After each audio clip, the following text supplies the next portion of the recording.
आजची तर ड्युटी पाट 5 वाजतापासूनच चालू झाली होती. ड्युटी कशाची तेच सांगते तुम्हाला, कारण की दादा माझा आज सकाळी पाटे 5 वाजता उठलेला आहे.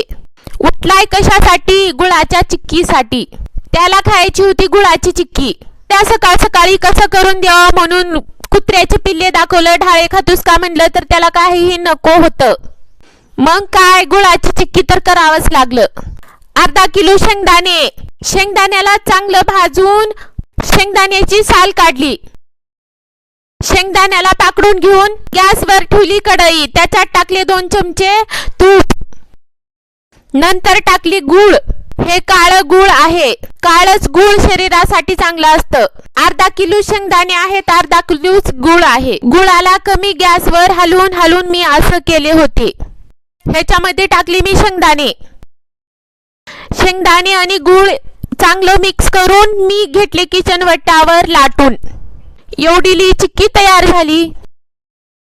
थंड झालेली चिक्की मी प्लास्टिकच्या डब्यामध्ये भरून ठेवले.